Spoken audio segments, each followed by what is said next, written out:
I'm Kylie, 28 years old, and I'm standing here with a locksmith changing every lock on my apartment door while my mother screams at me from the hallway. Just 6 hours ago, I came home from work to find my unemployed sister Brooke sprawled on my couch, her belongings scattered throughout my apartment, and my mother sitting at my kitchen table sipping tea like she owned the place. The thing is, I never gave either of them a key. Before I tell you how I reclaimed my life in just 24 hours, let me know where you're watching from. If you've ever dealt with family crossing boundaries, hit subscribe. Here's how I finally broke free from years of manipulation. To understand why finding my mother and sister in my apartment was the last straw you need to know about the 28 years of control that led to this moment. My mother, Susan, has always viewed me less as a daughter and more as an extension of herself, a puppet whose strings she had every right to pull. When I was 7, she read my diary out loud at dinner because she thought my crush on Tommy from 2nd grade was cute. When I begged her to stop, she said privacy was for people with something to hide. At 10, she threw away my best friend Lisa because Lisa's mother was divorced and divorce might be contagious. She literally called Lisa's mom and told her I couldn't play with her daughter anymore while I sobbed in my room. By middle school, she was choosing my clothes, my activities, and monitoring every phone call. She would pick up the other line randomly to listen in, and if I complained, she'd cancel my plans for being disrespectful. Meanwhile, my younger sister Brooke could do no wrong. When Brooke failed math in 8th grade, Mom blamed the teacher. When I got a B+ in advanced chemistry, I was lazy and not applying myself. The double standard was so obvious that even relatives noticed.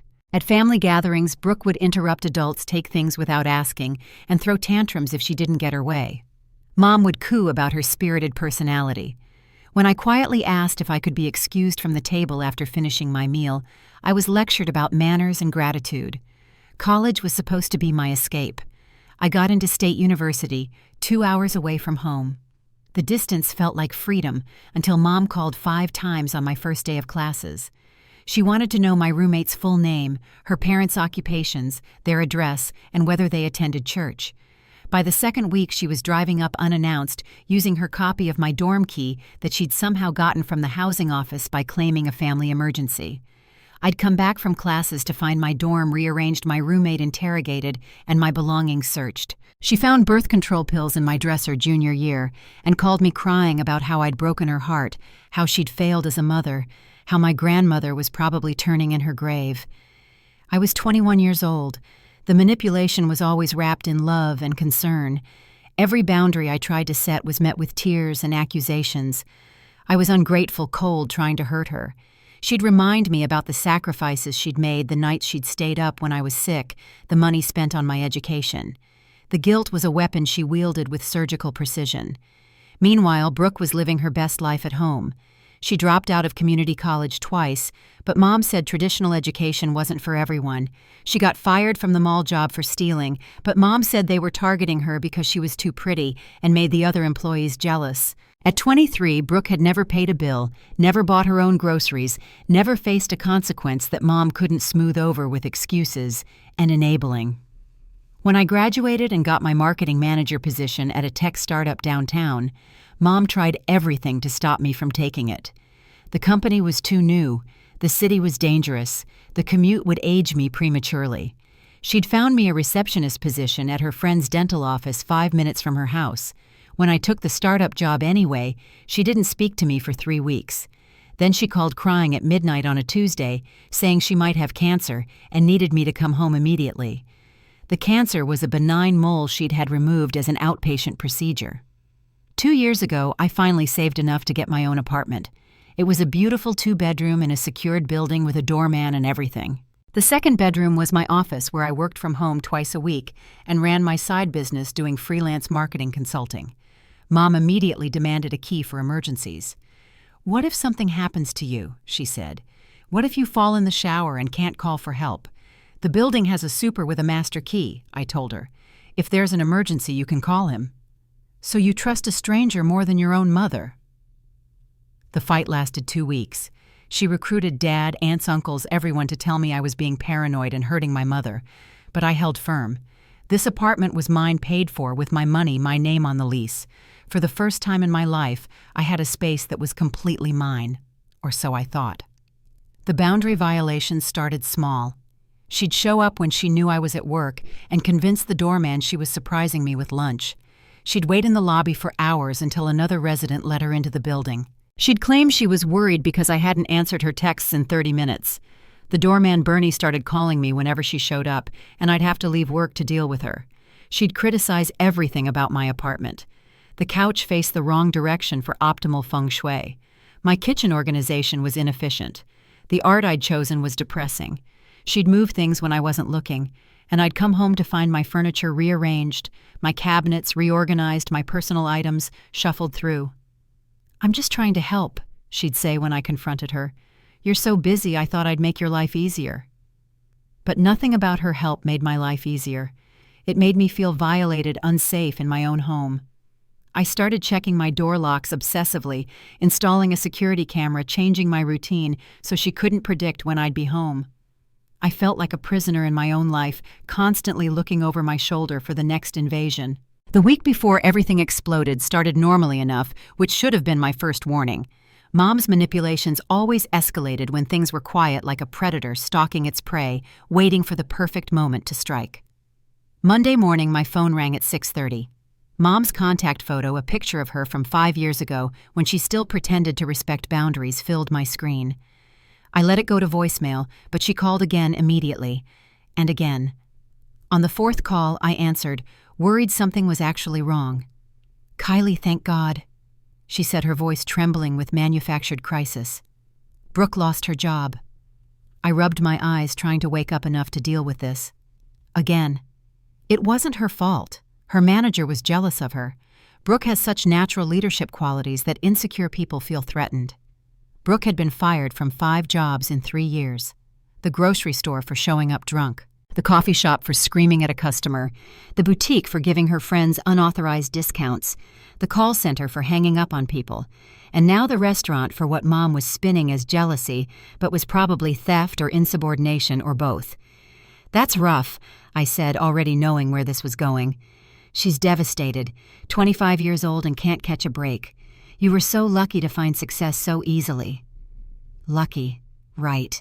The 60-hour weeks, the night classes for additional certifications, the networking events I attended instead of parties, that was all luck. "She needs support right now," Mom continued. "Family support. You have that big apartment all to yourself.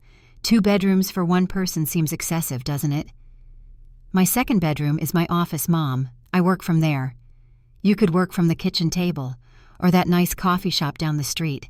Brooke needs a safe space to heal and regroup." "She has a safe space. Your house." The silence stretched out that weaponized quiet that meant I'd disappointed her again. "I never thought I'd raise such a selfish daughter," she finally said. "But I suppose I should expect this by now." She hung up before I could respond, which was her signature move. Drop the guilt bomb and disappear, leaving me to marinate in it all day. Tuesday was my monthly lunch with Mom, a compromise we'd reached where I agreed to scheduled visits instead of her random ambushes. We met at her favorite restaurant, the one where she knew all the servers, and they all knew our drama because she overshared with anyone who'd listen. "You look tired," she said instead of hello. "Are you sleeping? You're not getting any younger, and lack of sleep will age you terribly." "I'm fine, Mom. Brooke came with me, but she's in the car. She's too embarrassed to face you after you rejected her yesterday." Brooke was probably in the car smoking weed and playing on her phone, but sure, she was devastated. During lunch, Mom kept steering the conversation back to my apartment. How was the neighborhood? Was I making friends in the building? Did I ever use that second bedroom for actual sleeping? Her questions felt like reconnaissance gathering intelligence for some future assault. At one point, she asked to borrow my keys to use the restaurant bathroom, claiming she'd left her purse with hers in the car. I handed them over without thinking, distracted by a work text about a client emergency. She was gone for almost 15 minutes, but when I asked what took so long, she waved me off. There was a line. You know how these places are. Wednesday. I worked from home, and around 2 in the afternoon, I got a text from Mrs. Chen, my neighbor across the hall. She was 75, sharp as a tack, and had no patience for nonsense. Your mother is in the building. Saw her get off the elevator on our floor. I was in the middle of a video call with a client, so I couldn't leave my office. I texted back asking if she could see what Mom was doing. Standing by your door, looking suspicious. Want me to call security? I told her yes, but by the time Bernie got up to my floor, Mom was gone. When I asked her about it that evening, she acted offended. Mrs. Chen must be getting senile. I was nowhere near your building on Wednesday. Thursday, the gas light got turned up higher. I came home to subtle signs of invasion. My coffee maker was turned a different direction. The TV remote wasn't on the coffee table where I always left it, but on the side table. My bedroom door was closed, and I never closed it when I left. Small things easily dismissed as forgetfulness, except I knew I hadn't done any of it.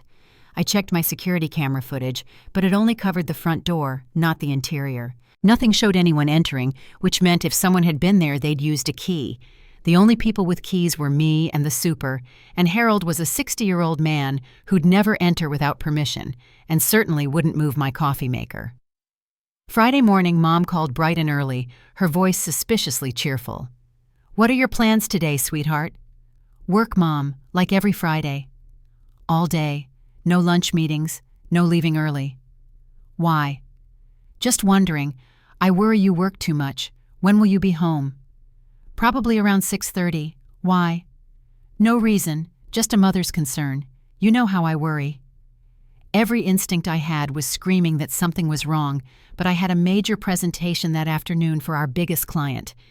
I couldn't afford to be distracted by Mom's games. I told myself I was being paranoid that the stress was making me imagine things. After my presentation, which went perfectly and would probably lead to a promotion, my boss David suggested the team go for celebratory drinks. I almost said yes, but that nagging feeling wouldn't go away. I begged off, claiming exhaustion, and headed home. The Friday evening commute was typical packed subway cars full of people eager to start their weekend. I stopped at the bodega on my corner to grab some wine, planning to celebrate my successful presentation alone with a bubble bath and Netflix. I was actually feeling good, optimistic even. The presentation had reminded me that I was capable, successful, building a life on my own terms. That feeling lasted exactly until I put my key in my apartment door and realized it was already unlocked. My hand froze on the doorknob, my mind racing through possibilities. Had I forgotten to lock it this morning? No, I distinctly remembered checking it twice, a habit born from anxiety about Mom's intrusions. Was it the super Harold would have texted me if he needed to enter for maintenance? Then I heard it. Music. Specifically the kind of auto-tuned pop that Brooke loved, and I couldn't stand floating from inside my apartment. My apartment that should have been empty. My sanctuary that had already been violated in small ways all week. I pushed open the door and stepped into a nightmare. Brooke was sprawled across my couch, my expensive throw blanket twisted around her legs, chip crumbs scattered across the cushions. She was wearing tiny shorts and a crop top, her feet up on my glass coffee table, using my iPad to scroll through what looked like Instagram. My iPad that had been in my bedroom drawer this morning. The living room was unrecognizable. Cardboard boxes were stacked against the wall where my bookshelf had been. The bookshelf itself was pushed into the corner, my carefully organized books dumped in piles on the floor. Shopping bags from various stores were scattered everywhere, their contents spilling out. Clothes, makeup, hair tools, the detritus of Brooke's life spreading through my space like a virus. "Oh, you're home early," Brooke said without looking up. "Mom said you usually didn't get back until 7. What are you doing here? How did you get in?" She finally looked at me, rolling her eyes like I was the one being ridiculous. "Mom gave me a key. She said you'd be cool with me crashing here for a while." "A while." "Yeah, until I get back on my feet. You know how it is." No, I didn't know how it was, because I'd never moved into someone's home without their permission. I walked further into the apartment, each step revealing new violations.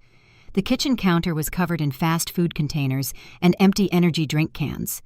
My meal prep containers, filled with carefully portioned food for the week, were gone from the fridge, replaced with Brooke's collection of takeout boxes. My hands shaking with rage, I moved toward my office. The door was open and inside was chaos. My desk had been cleared, my computer monitor shoved to the side, papers and client files scattered on the floor. The printer was unplugged, moved to make room for what looked like Brooke's makeup vanity. Where are my work files? Oh, they're in a box somewhere. Mom said you could work from anywhere with a laptop, so you didn't really need a whole room.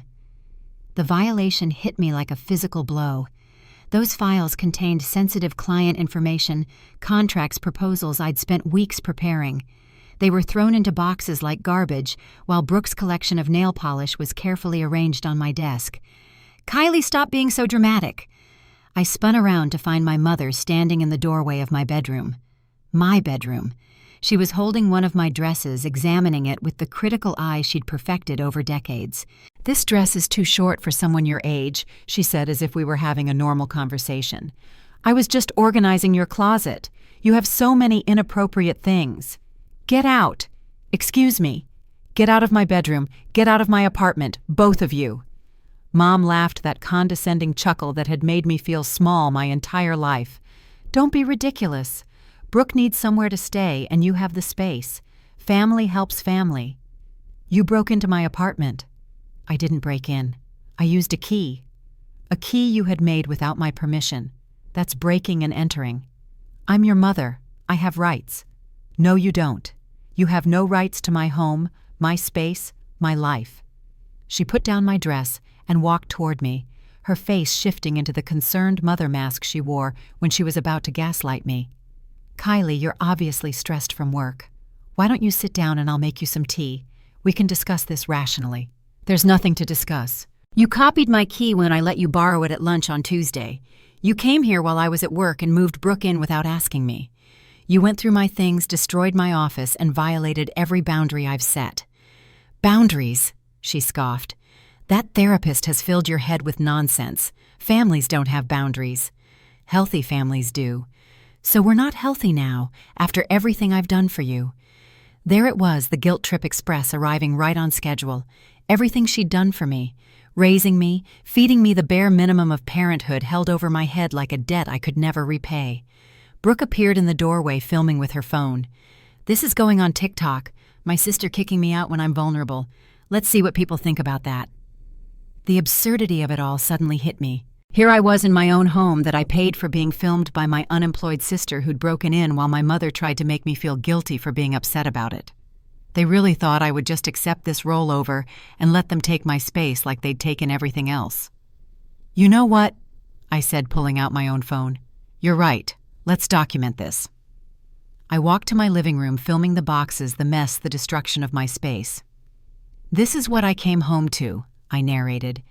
"My mother made a copy of my key without permission and moved my sister in while I was at work." Then I panned to my office, showing the scattered files, the dismantled workspace. This was my office where I run my business. Now my confidential client files are thrown in boxes somewhere. Brooke lowered her phone, suddenly less confident about her TikTok expose. But here's the best part. I continued walking to my bookshelf, where I'd hidden a nanny cam disguised as a decorative piece. I'd bought it last month after the feeling of being watched got too strong. "I have cameras." Mom's face went pale. "You've been recording us. Recording you breaking into my apartment. Yes. Recording you going through my drawers. Yes. Recording Brooke telling her friend on the phone that you promised her she could live here rent-free for as long as she wanted.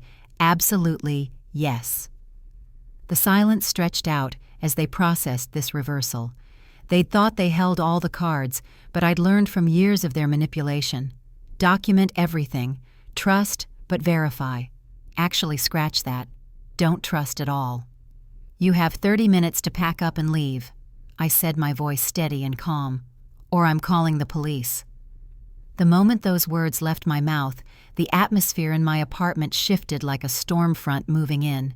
My mother's face went through a rapid transformation from shock to rage to calculated manipulation in the span of 3 seconds. She'd perfected this emotional gymnastics routine over decades, but for the first time in my life, I wasn't going to be her audience. "You wouldn't dare call the police on your own mother," she said, her voice dropping to that dangerous whisper that used to make me back down immediately. "Try me." I pulled up my phone and showed her the screen where I'd already typed 911, my finger hovering over the call button. 29 minutes now. Brooke, still filming, stepped between us like some kind of budget reality show producer trying to create drama. "This is insane. You're actually going to make me homeless." I'm your sister. You're not homeless. You live with our parents, in the house you've never moved out of, in the room you've had since you were 5. That's different. I need independence. The irony of her claiming to need independence while breaking into my apartment to live rent-free was not lost on me, but I didn't have time to explain it to her. I had already started texting my friend Jessica, the lawyer, filling her in on the situation. Get Tony the locksmith here ASAP, I added. Emergency service. I'll pay whatever it costs. Mom tried a different approach, tears suddenly appearing in her eyes with the speed of a professional actress. Kylie, sweetheart, we're family. Don't you remember when you were little and scared of thunderstorms I would hold you all night? I sacrificed everything for you. You held me during thunderstorms and then told everyone at church how needy I was. You sacrificed your own dreams and reminded me every day that I owed you for it. That's not fair. Fair? You want to talk about fair? Was it fair when you threw away my college acceptance letters to out-of-state schools because you didn't want me to leave? Was it fair when you called my first boyfriend's mother and told her I had mental problems? Was it fair when you sabotaged every relationship and opportunity that might have taken me away from your control? She stopped crying instantly, the tears drying up once she realized they weren't working. I protected you. You were too naive to make good decisions. I was naive because you never let me learn anything on my own. Every mistake I might have made, every lesson I might have learned, you swooped in and took it away. And now you're trying to take my home. My phone buzzed. Jessica, Tony can be there in 40 minutes. I'm coming too. Don't let them bully you. Brooke had stopped filming and was now frantically texting someone, probably trying to find another place to crash since her plan A was falling apart. Mom was pacing my living room, her heels clicking on my hardwood floors with increasing agitation. Robert needs to hear about this, she said, pulling out her phone to call my father. She put it on speaker, a tactic she'd used my whole life to gang up on me. Susan? What's wrong? Dad's tired voice filled the room. He always sounded tired when Mom called. Your daughter is throwing us out of her apartment. She's threatening to call the police on her own mother. There was a pause. Then Dad said something that shocked everyone. Good for her. What? Susan, I told you not to do this. I told you copying her key was wrong. I told you moving Brooke in without asking was insane, but you never listen. You knew, I asked, my voice cracking. She told me Tuesday night. I tried to stop her, Kylie. I even hid the key she had made, but she had multiple copies done. I should have warned you, but... He trailed off. But he'd chosen the path of least resistance like always. Still, hearing that he'd tried even a little was more than I'd expected. You're supposed to support me, Mom shrieked at the phone. I've supported you for 30 years, Susan. I supported you when you drove my sister away. I supported you when you alienated your own mother. I supported you when you sabotaged Kylie's scholarships. But this, breaking into her home, I'm done supporting this. The line went dead. Mom stared at her phone like it had betrayed her. In the 28 years of my life, I'd never heard my father stand up to her even mildly. The shock of it seemed to break something in her. Fine, she spat. Brooke, pack your things. We're leaving. But Mom, you said, pack your things. Brooke scrambled to gather her belongings, shoving clothes into bags with the desperation of someone who'd just realized the free ride was over. Mom stood in the center of my living room, her arms crossed, radiating fury like a nuclear reactor about to melt down. You'll regret this, she said quietly. When I'm gone, when you have no family left, you'll regret choosing your independence over your mother. I'm not choosing independence over you. I'm choosing sanity over manipulation. I'm choosing peace over chaos. I'm choosing myself over your version of who I should be. 20 minutes into the 30-minute deadline, there was a knock at my door. Tony the locksmith stood there with his toolkit, and beside him was Jessica, still in her law firm power suit, looking like legal vengeance personified. Are these the trespassers? Jessica asked, loud enough for everyone to hear. We're her family, Mom protested. Family members can absolutely be charged with breaking and entering, theft and destruction of property. I see several $1,000s worth of damages here. Would you like me to start documenting for the civil suit, Kylie? Mom's face went white. She might have been able to manipulate me, but Jessica was immune to her tactics. Jessica had seen too many domestic disputes to be swayed by tears or guilt trips. We're leaving, Mom said, grabbing Brooke's arm. "Get your things, now!" As they gathered the last of Brooke's belongings, I noticed Mom trying to palm my spare key fob for the building's entrance. I held out my hand. "All of them. Every copy you made." "I don't know what you're talking about." Jessica stepped forward. "We can do this the easy way or the legal way. Your choice." Mom reached into her purse and pulled out 3 copies of my apartment key and 2 building fobs. The fact that she'd made that many copies in just 3 days was terrifying. How many times had she been here? How many violations had I not even discovered yet? As they headed for the door, Brooke turned back one last time. "You're going to be alone forever, you know that. No one will ever love someone as cold as you." Before I could respond, Tony the locksmith spoke up. "Ma'am, with all due respect, setting boundaries isn't cold. It's the warmest thing you can do for yourself. My daughter had to do the same with her mother-in-law. Best decision she ever made." Brooke had no response to that. She and Mom left Mom's heels clicking down the hallway like a countdown to detonation. I knew this wasn't over. The explosion would come later through flying monkeys and family gossip and social media attacks. But for now, they were gone. Tony immediately got to work on the locks, while Jessica started documenting the damage with her phone. She moved through my apartment like a crime scene investigator, cataloging everything from the scattered files to the reorganized closet. "This is enough for a restraining order if you want one," she said. "Let's see what she does next. I have a feeling she's not done." As if on cue, my phone started ringing. Aunt Patricia, I declined. Uncle Jim, declined. Cousin Marie, declined. The flying monkeys had been activated. Then came the texts. "Your mother is devastated. How could you? Family is everything. You'll understand when you're older. Brooke needed help and you turned your back. Shame on you. Your poor mother gave you everything, and this is how you repay her." I handed my phone to Jessica, who read through them with a lawyer's eye. "Classic enabler language. Save all of these. If she escalates to harassment, we'll need documentation." Within an hour, Tony had replaced all my locks with high-security versions that couldn't be easily copied. He also installed a chain lock and a doorbell camera that would alert my phone whenever someone approached. "Had a situation like this with my ex," he explained. "These will keep you safe." After Tony left, Jessica helped me start putting my apartment back together. We rescued my work files from the boxes, reorganized my office, and restored my living room to its original layout. It was like erasing their presence, reclaiming my space inch by inch. "You know she's going to escalate," Jessica said as we worked. "This type of personality doesn't handle rejection well." "I know, but for the first time in my life I'm ready for it." And I was. The girl who used to cave at her mother's tears, who accepted guilt as currency, who believed she owed her family unlimited access to her life, that girl was gone. In her place stood a woman who understood that love without respect isn't love at all. It's ownership. And I was done being owned. The extinction burst began at exactly 2:43 in the morning.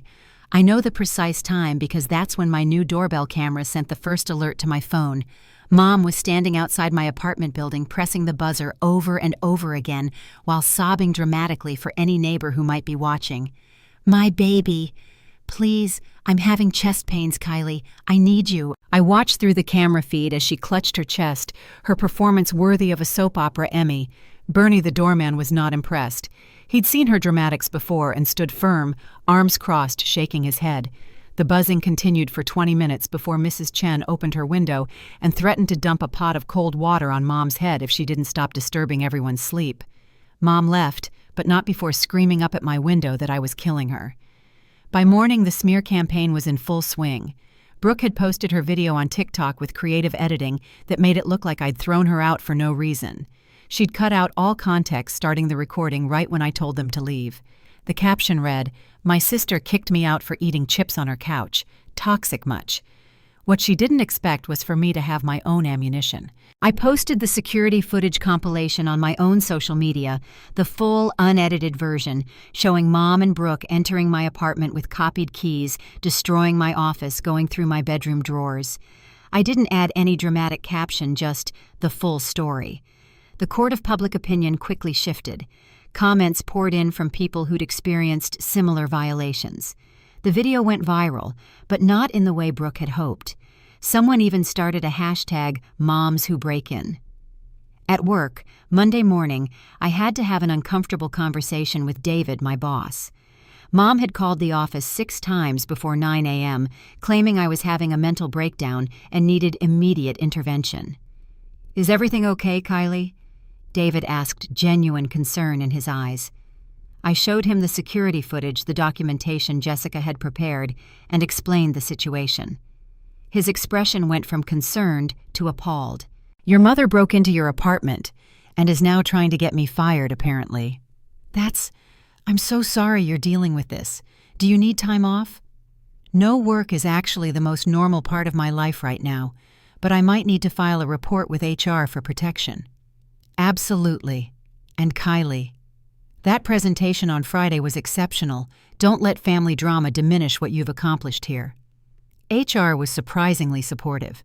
Turns out I wasn't the first employee to deal with a stalking family member. They put a note in the system that no information about me was to be given to anyone claiming to be family, and security was instructed to deny entry to Susan and Brooke. The extinction burst peaked on Tuesday.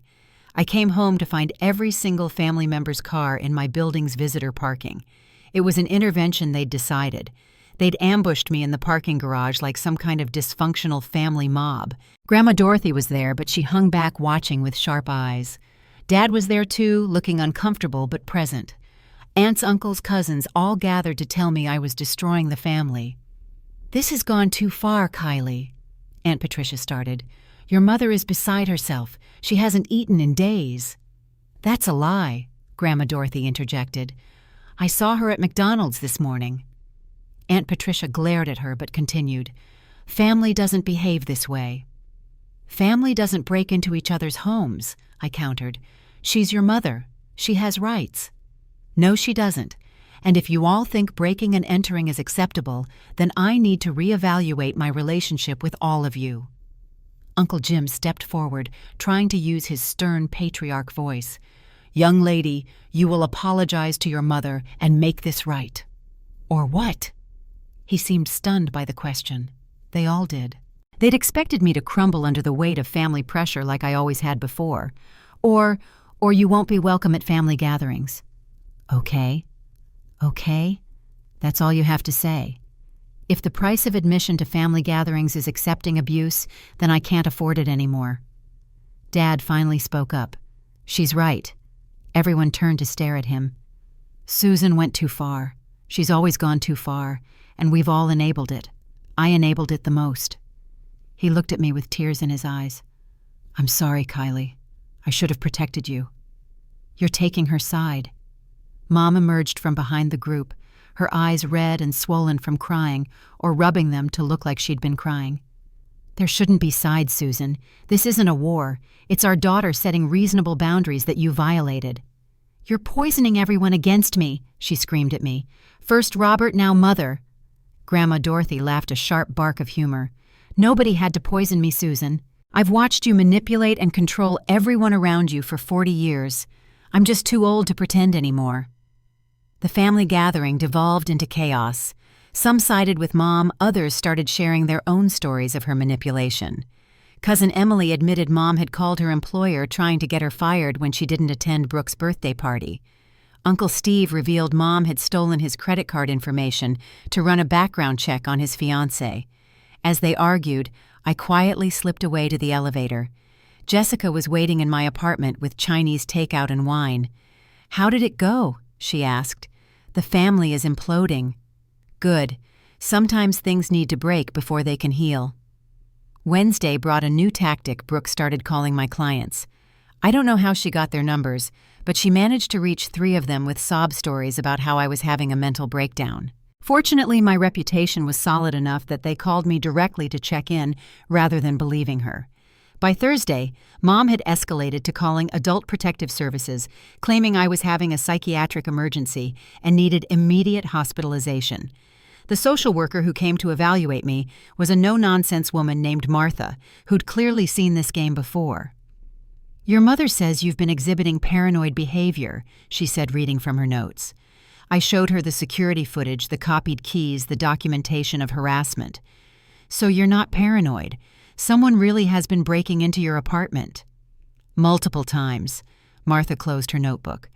I'll be recommending no further action, and noting that this appears to be a false report made for harassment purposes. You might want to consider a restraining order. Thursday night, exhausted from the week's chaos, I finally blocked Mom and Brooke on everything. Phone, email, social media, every possible avenue of communication. The silence was deafening and beautiful. Friday morning, I woke up to 47 voicemails from various relatives and unknown numbers. Mom had borrowed phones to continue her assault. I didn't listen to any of them. Instead, I went to work, nailed another presentation, and accepted my team's invitation to happy hour. Sitting in a bar with normal people who had normal families, or at least the decency to keep their dysfunction private, I felt something I hadn't experienced in years: peace. You seem different, my colleague Amanda said. Lighter somehow. I just cut some toxic people out of my life. Family. How did you know? Because family are the only toxic people we usually feel obligated to keep around. Saturday morning brought an unexpected visitor. Dad stood at my door with a suitcase and a sad smile. I left her, he said simply. Seriously, this week opened my eyes. I've been an enabler and a coward. I let her hurt you, hurt Brooke in different ways, hurt everyone who got close to us. I can't do it anymore. I let him in. We talked for hours about the years of manipulation, the gaslighting, the way Mom had isolated us from extended family and friends. He was staying with his brother for now, had already contacted a divorce attorney. I know I failed you as a father, he said. I chose peace over protection. I'm sorry. You're choosing protection now. That matters. Sunday, the 1-week anniversary of the apartment invasion, my phone rang with an unknown number. Against my better judgment, I answered. Kylie. It was Brooke, but she sounded different, smaller. Can we talk? About what? I got a job, a real one, at a call center. It's not much, but it's something. That's good, Brooke. Mom's mad about it. She says I'm betraying her by not fighting harder to get back into your apartment. And I'm starting to realize maybe you're not the problem. Maybe you never were. It wasn't an apology exactly, but it was a crack in the facade Mom had built around Brooke for 25 years. I'm proud of you for getting a job, I told her. Yeah. Being independent is hard, but worth it. Mom's getting worse. Dad left and Grandma won't talk to her. She spends all day plotting how to get back at you. That's her choice. Aren't you scared? I thought about it. Was I scared? A month ago, I would have been terrified. The thought of Mom's anger, of family rejection, of being alone would have sent me into a panic. But now, no, I'm not scared. I'm free. A year has passed since I changed my locks and changed my life. The woman I am now is so different from the one who stood frozen in her doorway that Monday evening. Discovering her boundaries meant nothing to the people who claimed to love her most. The first few months after the incident were the hardest. Mom escalated every way she could think of. She filed false police reports claiming I'd stolen from her. She called my landlord trying to get me evicted with lies about wild parties and property damage. She even showed up at my company's annual fundraiser making a scene until security escorted her out. Each attempt at control was met with documentation and legal action. Jessica helped me file a restraining order after Mom was caught trying to break into my car in the office parking lot. The restraining order was the final straw for Mom's carefully constructed image. She'd always been able to maintain the facade of the devoted mother wronged by an ungrateful daughter. But a legal document stating she had to stay 500 feet away from me, that was harder to explain at her book club. The family fracture was complete, but not in the way Mom had hoped. Dad's divorce was finalized 6 months ago. He got individual therapy, something he should have done decades ago, and we slowly rebuilt our relationship. He lives in a small apartment downtown now, and we have dinner every other week. He's learning to cook at 58 years old, and he's terrible at it, but he's trying. I enabled her for 30 years, he told me over his attempted lasagna last week. I thought keeping the peace was the same as keeping the family together. I was wrong. Grandma Dorothy became my unexpected ally. At 82, she decided she was too old to pretend anymore. She revised her will, leaving everything in a trust that Mom can't access. She also started telling the truth about Mom's childhood, the patterns of manipulation that went back generations. "Your grandfather wasn't perfect," she told me over tea one afternoon. "But your mother learned early that tears and tantrums got her what she wanted. I should have stopped it then. I'm sorry I didn't." The extended family split into factions. Some still believe Mom's version of events, where I'm the ungrateful daughter who abandoned her poor mother. Others, like Cousin Emily, reached out privately to share their own stories of Mom's interference in their lives. Emily started a group chat called Survivors of Susan that has 12 members now. Brooke's transformation has been the most surprising. Getting cut off from Mom's enabling forced her to grow up at 26. She kept the call center job for 3 months, then got promoted to supervisor. She moved into a studio apartment with roommates, learned to budget, and even started therapy. We meet for coffee once a month, carefully rebuilding a relationship that was poisoned from the start by Mom's favoritism and manipulation. Last month, Brooke apologized genuinely for the first time. "I was the golden child, but that came with its own prison," she said. "Every time I tried to be independent, Mom would create a crisis to pull me back. Getting fired from those jobs, half the time it was because she'd call my managers with emergencies or show up at my workplace causing scenes." "Why didn't you tell anyone?" "Because being the favorite meant I got everything I wanted materially. I didn't realize I was trading my autonomy for stuff. You were the scapegoat, but in a weird way that forced you to become strong. I remained a child until I was 26. She was right. The unfair treatment had been painful, but it had also taught me to rely on myself to build boundaries to recognize manipulation. Brooke had been wrapped in golden chains, just as trapped, but more comfortable. My apartment became truly mine after the lock incident.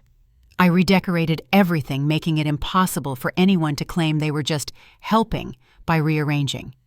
Every piece of furniture, every picture on the wall, every organizational system is deliberately and uniquely mine.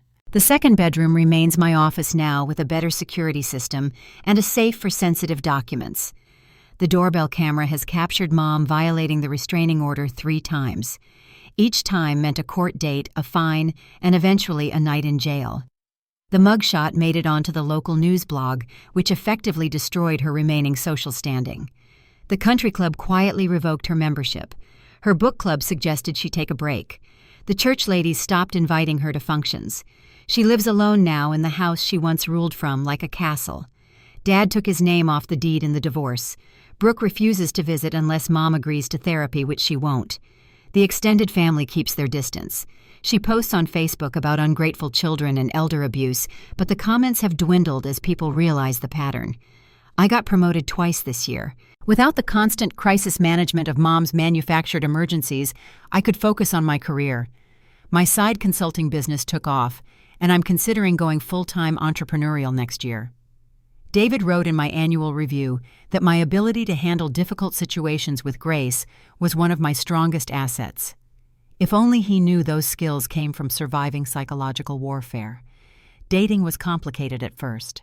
How do you explain to someone that you have a restraining order against your mother, that half your family thinks you're Satan and the other half thinks you're a hero?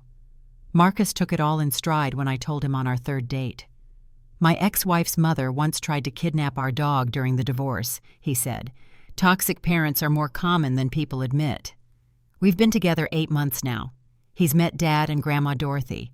He knows about Mom, but respects that she's not part of my life. When his parents visit from Seattle, they're baffled by my family situation, but supportive.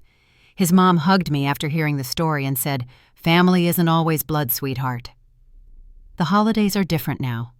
Last Thanksgiving, instead of the tense formal dinner at Mom's, where everything had to be perfect, Dad, Brooke, and I had Chinese takeout at my apartment. Grandma Dorothy joined by video call from her cruise to the Bahamas. We played board games and nobody cried or screamed or stormed out. It was the best Thanksgiving I'd ever had. Christmas was similar. No performance, no criticism, just people who were learning to actually like each other without Mom's divisive presence. Brooke bought everyone gifts with her own money for the first time. Dad cooked a ham that was only slightly burned. I didn't have to strategically manage everyone's emotions to prevent explosions. Mom sent a Christmas card to my office violating the restraining order again. Inside was a photo of her alone by a decorated tree with a message, "My ungrateful children have abandoned me, but I forgive them." I added it to the legal documentation file that's now thick enough to be its own drawer. The flying monkeys still occasionally appear. Last month, a woman from Mom's former book club approached me at the grocery store. "Your mother is suffering," she said. "Don't you think you've punished her enough?" "I'm not punishing her. I'm protecting myself." "But she's your mother. Biology doesn't give someone the right to abuse you." The woman walked away shaking her head, but I saw doubt in her eyes. Mom's story was getting harder to sell as more people noticed the pattern. The most profound change has been internal. The constant anxiety I lived with for 28 years has faded. I don't jump when my phone rings. I don't panic when someone knocks on my door. I don't rehearse conversations for hours, trying to predict and prevent emotional explosions. The energy I used to spend managing Mom's emotions has been redirected into building a life I actually want to live.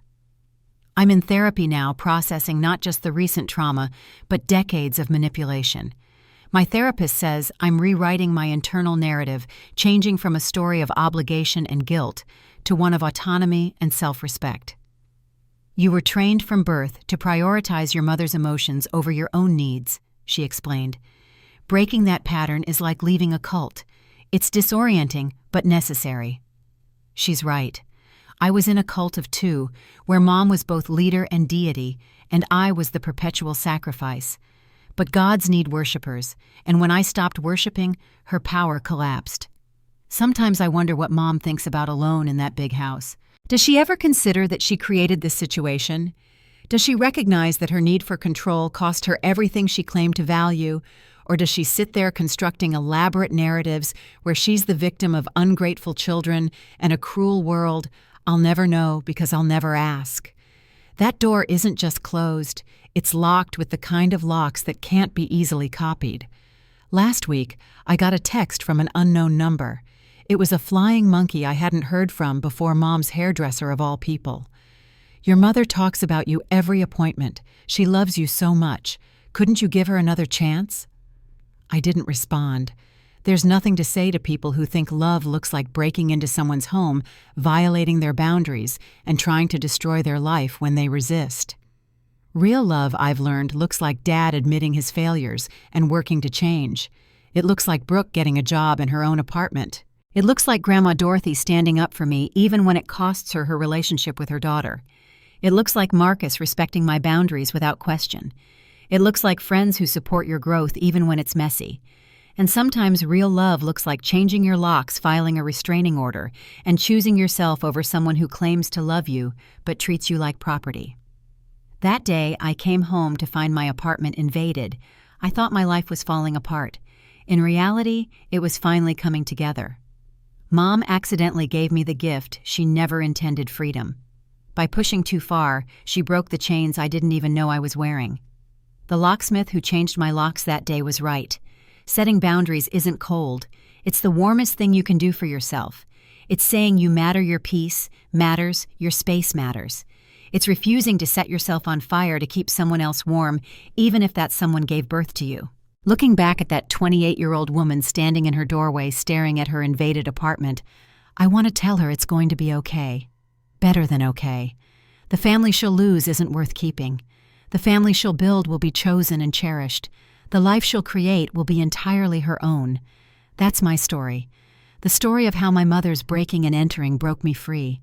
How one awful Monday became the first day of my real life. How changing my locks changed everything. To anyone watching who's dealing with family members who refuse to respect boundaries, who treat your life like their property, who use guilt and manipulation instead of love and respect, know this: you deserve peace. You deserve autonomy. You deserve to feel safe in your own home and your own life.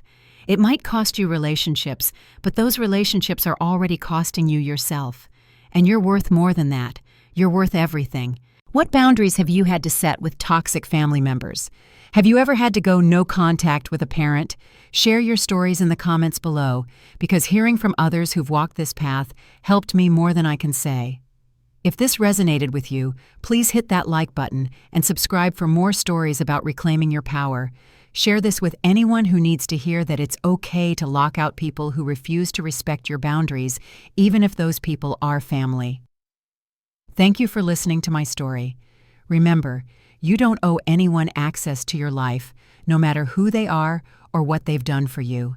Your space is sacred, your peace is precious, and you have every right to protect both. Until next time, this is Kylie reminding you that sometimes the most important doors to lock are the ones that toxic people think they have the right to walk through.